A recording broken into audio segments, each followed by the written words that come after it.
بسم اللہ الرحمن الرحیم۔ السلام علیکم دوستو، میں ہوں آصف صدیق۔ دوستو، آج میں آپ کے لیے حضرت داؤد علیہ السلام کا واقعہ لے کر آیا ہوں۔ ایک روایت سے معلوم ہوتا ہے کہ حضرت داؤد علیہ السلام یہود ابن یعقوب علیہ السلام کی اولاد میں سے تھے۔ جب تخت پر بیٹھے اس کے 40 برس بعد ان کو پیغمبری ملی، اور اللہ تعالیٰ نے ان کو اتنی قوت دی تھی کہ کوئی بادشاہ ان کے ساتھ مقابلہ نہ کر سکتا تھا۔ سورہ سعد آیت نمبر 17 میں اللہ تعالیٰ فرماتا ہے، اور یاد کر ہمارے بندے داؤد کو جو صاحب قوت تھا اور ہماری طرف رجوع کرنے والا اور ہمارا ذکر کرنے والا تھا۔ اور دوسری جگہ اللہ تعالیٰ فرماتا ہے سورہ سعد آیت نمبر 20، اور زور دیا ہم نے اس کی سلطنت کو،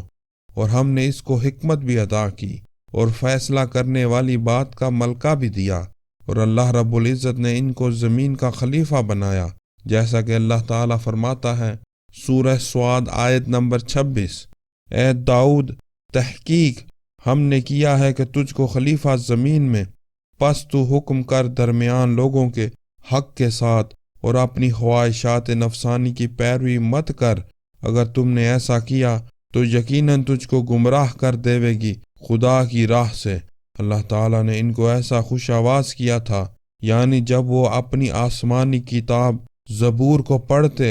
اور ان کی آواز سے بہتا پانی بھی تھم جاتا، اور چرند پرند کھڑے ہو کر سننے لگتے، اور پھر سن کر بے ہوش ہو جاتے تھے، اور درختوں کی پتیاں بھی زرد ہو جاتی تھیں، اور پتھر موم کی مانند ہو جاتے تھے، اور بڑے بڑے پہاڑ جنبش میں آ جاتے تھے، اور سب کے سب حضرت داؤد علیہ السلام کے ساتھ تسبیح پڑھا کرتے تھے، جیسا کہ خداوند قدوس نے ارشاد فرمایا سورہ سبا آیت نمبر 10، اے پہاڑ والے جانوروں، رجوع سے پڑھو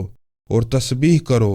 اور اسی کے ساتھ کتاب زبور کو بھی پڑھا کرو، جو کہ اللہ تعالیٰ نے حضرت داؤد علیہ السلام پر الہام سے وہ آسمانی کتاب نازل فرمائی تھی۔ حضرت داؤد علیہ السلام کا ایک معجزہ یہ بھی تھا کہ زبور پڑھتے وقت حضرت داؤد علیہ السلام کی آواز تقریباً 40 فرسنگ تک پہنچتی تھی۔ اس آواز سے کافر لوگ بے ہوش اور مردہ ہو جاتے تھے۔ اور دوسرا معجزہ یہ تھا کہ خدا نے ان کی انگلیوں میں ایسی تاب و گرمی دی تھی کہ ان کے چھوتے ہی لوہا پگھل کر نرم ہو جاتا تھا، جیسا کہ اللہ تعالیٰ فرماتا ہے سورہ سبا آیت نمبر 10، اور نرم کیا ہم نے داؤد کے واسطے لوہا، یعنی ان کے ہاتھ میں آتے ہی مثل موم کے نرم ہو جاتا تھا، اور بغیر کسی آلہ و ہتھیار اور بے آتش کے ہاتھ سے کڑیاں موڑ کر ذرہ بناتے اور لوگوں کو فروخت کرتے،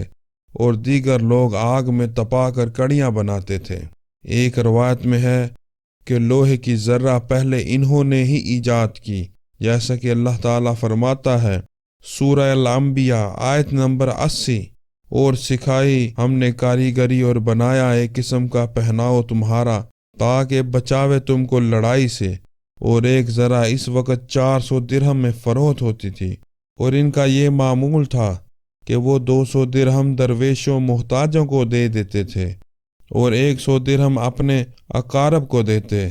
اور صرف 100 درہم اپنی عبادت کے لیے اپنی غذا میں صرف کرتے، اور اپنے جملہ اوقات کو بھی 3 حصوں میں تقسیم کیا تھا۔ اور وہ طریقہ عمل یہ تھا